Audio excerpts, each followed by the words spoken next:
प्यारे बच्चों, आप सभी का हमारे चैनल पे बहुत बहुत स्वागत है। उम्मीद करता हूँ कि स्वस्थ होंगे, मस्त होंगे और तैयारी बेहतरीन चल रही होगी। जितने भी विद्यार्थी 2025 बोर्ड परीक्षा में विज्ञान का पेपर देने वाले हैं, उनके लिए एक बहुत ही लाजवाब टॉपिक लेकर के आ चुका हूँ।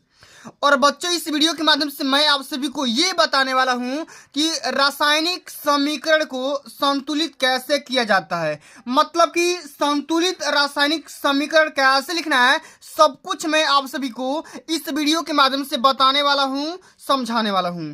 इसलिए आप सभी से हम्बल रिक्वेस्ट है, इस पूरे वीडियो को शुरू से लेकर के एंड तक देख लेना। वीडियो को लाइक कर देना, शेयर कर देना, चैनल पर नए होंगे तो सब्सक्राइब कर देना।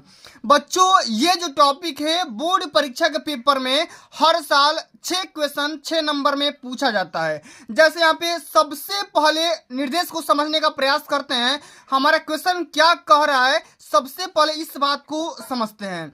क्वेश्चन कह रहा है कि निम्नलिखित अभिक्रियाओं में प्रत्येक के लिए संतुलित रासायनिक समीकरण लिखिए। अब बच्चों यहाँ पे देखो क्वेश्चन दिया गया है कि प्लास्टर ऑफ पेरिस।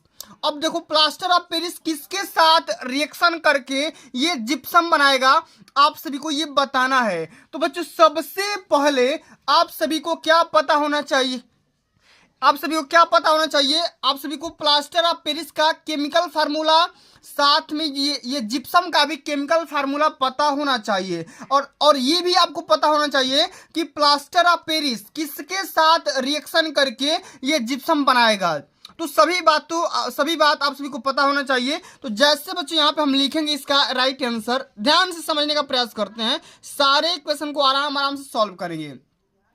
अच्छा बताओ कि प्लास्टर ऑफ पेरिस का केमिकल फार्मूला क्या होता है, रासायनिक सूत्र क्या होता है। ये होता है CaS4 डॉट हाफ H2 होता है ना। तो हम इसको लिख लेंगे, आराम से लिखेंगे CaSO4, क्या लिख देंगे CaSO4, ठीक ना। इसी प्रकार से डॉट हाफ मतलब कि आधा, ठीक है, हाफ H2O, ये हो गया क्या बच्चों, ये हो गया क्या प्लास्टर ऑफ पेरिस। अच्छा, प्लास्टर ऑफ पेरिस का इस्तेमाल कहाँ करते हैं, जब हाथ पैर टूट जाते हैं तो क्या करते हैं, वहीं पे प्लास्टर करने के लिए इसी प्लास्टर ऑफ पेरिस का इस्तेमाल करते हैं, ठीक है। अब देखो बच्चों, ये किसके साथ मिल करके जिप्सम बनाएगा, तो जल के साथ, क्या करेगा, जल के साथ। और जल का केमिकल फार्मूला क्या होता है, H2O होता है, ठीक है। अब जब ये जल और प्लास्टर ऑफ पेरिस आपस में जब रिएक्शन करेंगे, यानी कि रासायनिक समीकरण करेंगे, तो क्या बनेगा, रासायनिक अभिक्रिया करने के बाद हमें जिप्सम प्राप्त हो जाएगा। और बच्चों जिप्सम का भी आप सभी को केमिकल फार्मूला पता होना चाहिए। अब देखो इसको हम जोड़ देंगे तो क्या मिल जाएगा, CaSO4, क्या मिल जाएगा, CaSO4 मिल जाएगा। और डॉट यहाँ पे क्या मिल जाएगा, 2H2O मिल जाएगा, कितना मिल जाएगा, 2H2O मिल जाएगा। इस प्रकार से अगर आप रासायनिक समीकरण को संतुलित करते हो, बैलेंस करते हो, तो आपका एक भी नंबर ना कटेगा और पूरा नंबर मिलेगा मेरे भाई, ठीक है। चलिए आगे समझते हैं। अगला हमारा क्वेश्चन कर रहा है कि हाइड्रोजन और क्लोरीन का जब रिएक्शन आपस में करवाएंगे तो हमें क्या मिलेगा, आप सभी को बताना है। तो ध्यान से समझिएगा। देखो सबसे पहले तो भैया हाइड्रोजन का केमिकल फार्मूला क्या होता है, ये तो बहुत ही सिंपल है, H होता है। क्या होता है, H होता है, ठीक है, बिल्कुल सही बात है। और प्लस में हमारा क्या हो जाएगा, क्लोरीन को किससे डिनोट करते हैं, Cl से डिनोट करते हैं। और ये दोनों आपस में मिलकर क्या बनाएंगे, ये मिलाएंगे HCl, क्या मिलाएंगे, बना देंगे HCl, मतलब कि हाइड्रोक्लोरिक एसिड बना लेंगे, ठीक है। क्या बना लेंगे, हाइड्रोक्लोरिक एसिड बना लेंगे, ठीक है। चलो इसी प्रकार से आगे समझते हैं। अगला हमारा क्वेश्चन क्या कह रहा है, ध्यान से समझते हैं। Zinc carbonate. अब देखो जिंक कार्बोनेट का हम क्या करेंगे, तो हमें करना क्या है, जिंक ऑक्साइड में तोड़ना है। और साथ में ये जिंक कार्बोनेट किसके किसके साथ मतलब कि वियोजन होता है, किसके किसके मतलब कि कंपाउंड में टूट जाता है, आपको बताना है। तो सबसे पहले देखो ये जिंक कार्बोनेट का फार्मूला पता होना चाहिए, तो ZnCO3 होता है। अब देखो जिंक ऑक्साइड का फार्मूला क्या होता है, तो ZnO होता है। अब ZnO तो मिल गया, और भी क्या मिलेगा, हमें ऑक्सीजन मिल जाएगा, यानी कि हवा मिल जाएगा, यानी कि O2 मिल जाएगा।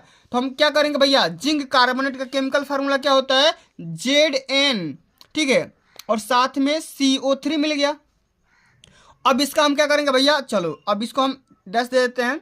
अब हमें क्या मिल रहा था, सबसे पहले तो हमें जिंक ऑक्साइड मिल रहा था, यानी कि ZnO मिल रहा था। और प्लस में हमें क्या मिल जाएगा, ऑक्सीजन मिल जाएगा। अब देखो हम यहाँ पे जितने परमाणु लेफ्ट हैंड साइड में होंगे उतने ही परमाणु राइट हैंड साइड में भी होने चाहिए। अब देखो जिंक के एक परमाणु है, यहाँ पे जिंक एक परमाणु है, ऑक्सीजन के यहाँ पे देखो 3 है ना, तो राइट साइड में देखो एक यहाँ पे हो गया और यहाँ पे O2 है ना, ये O2 हो जाएगा, O3 ना होकर O2 हो जाएगा। ठीक है, तो 2 यहाँ पे और एक यहाँ पे, 3 यहाँ पे हो गया।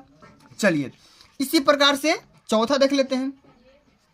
क्या कह रहा है कि देखो मैग्नीशियम, और मैग्नीशियम किसके साथ रिएक्शन करके मैग्नीशियम क्लोराइड बनाएगा, साथ में हमें हाइड्रोजन गैस भी देगा। तो सभी को पता होगा भाई, देखो ये जो मैग्नीशियम है हाइड्रोक्लोरिक एसिड के साथ क्रिया करेगा और मैग्नीशियम क्लोराइड देगा, साथ में हमें जल दे देगा, सॉरी यहाँ पे हाइड्रोजन दे देगा। चलिए देख लेते हैं। चलिए सबसे पहले मैग्नीशियम को किससे डिनोट करते हैं, Mg से। ठीक है, इतना चीज हो गया। अब मैग्नीशियम जो होगा भैया ये किसके साथ क्रिया करेगा, ये क्रिया कर लेगा हाइड्रोक्लोरिक, यहाँ पे देखो सल्फ्यूरिक अम्ल के साथ, यहाँ पे देखो H2SO4। ठीक है, H2SO4 के साथ क्रिया करेगा और हमें क्या मिलेगा, ये हमें क्या कर रहा है, मैग्नीशियम क्लोराइड बनाना है ना, तो क्लोराइड बनाने के लिए हमें क्या करना पड़ेगा, हाइड्रोक्लोरिक एसिड यहाँ पे देना पड़ेगा, हाइड्रोक्लोरिक एसिड HCl, तब जाकर के हमें मिल जाएगा MgCl। ठीक है, और हमें क्या मिल जाएगा भैया, यहाँ पे मिल जाएगा हमें हाइड्रोजन। ठीक है, या अगर MgCl2 करेंगे तो यहाँ पे 2 इधर करना पड़ेगा, हाइड्रोजन भी 2 करना पड़ेगा, तो यहाँ पे 2 कर दो, कोई दिक्कत है नहीं। चलो ठीक है, चलो इसी प्रकार से हमारा 5वां नंबर क्वेश्चन क्या कर रहा है, ध्यान से समझते हैं। ठीक है, ये देखो बेरियम क्लोराइड, अब देखो ये क्रिया किसके साथ करेगा, सल्फ्यूरिक अम्ल के साथ। तो सबसे पहले देखो बेरियम क्लोराइड का केमिकल फार्मूला क्या होता है, BaCl2, क्या हो जाएगा, BaCl2 हो जाएगा। ठीक है, और सल्फ्यूरिक अम्ल का क्या हो जाएगा भैया बताओ, H2SO4 होता है। ठीक है, अब ये दोनों क्या मिलकर बनाएंगे भाई, सबसे पहले तो बेरियम सल्फेट बना लेंगे, यानी कि BaSO4 बना लेंगे, और क्या बनाएंगे, और हमें बनाएंगे HCl हाइड्रोक्लोरिक एसिड। तो यहाँ पे 2 से गुणा कर दो, अब यहाँ पे 2 है तो। ठीक है, अब देखो अगला जो कि हमारा अंतिम क्वेश्चन क्या है, ध्यान से समझते हैं। कह रहा है कि सिल्वर नाइट्रेट का सोडियम आयोडाइड के साथ रिएक्शन करवाना है और सोडियम नाइट्रेट हमें प्राप्त करना है। तो ध्यान से समझते हैं, क्या हो जाएगा, सोडियम नाइट्रेट AgNO3 हो जाएगा ना, AgNO3। ठीक है, प्लस यहाँ पे सोडियम आयोडाइड का क्या हो जाएगा, NaI हो जाएगा। ठीक है, और हमें क्या चाहिए, हमें मिल जाएगा यहाँ पे AgI, यानी कि सिल्वर आयोडाइड मिल जाएगा, और साथ में हमें मिल जाएगा NaNO3, क्या मिल जाएगा, यानी कि सोडियम नाइट्रेट मिल जाएगा, यहाँ पे सोडियम नाइट्रेट मिल जाएगा। ठीक है, सोडियम नाइट्रेट मतलब कि NaNO3 मिल जाएगा। तो भैया इस प्रकार से आप सभी को केमिकल रिएक्शन को कंप्लीट करना है, यानी कि बैलेंस करना है। अगर आप ये आइडिया अपनाते हो तो बोर्ड में बिल्कुल आपका अच्छा नंबर मिलेगा, एक भी नंबर ना कटेगा। तो प्यारे साथियों आज के लिए बस इतना ही। अगर ये वीडियो आप सभी को अच्छी लगी होगी, हेल्पफुल लगी होगी, तो वीडियो को लाइक कर देना, शेयर कर देना, चैनल पर नए होंगे तो सब्सक्राइब कर देना। जल्द मिलते हैं अगली वीडियो में, तब तक के लिए जय हिंद, जय भारत, वंदे मातरम।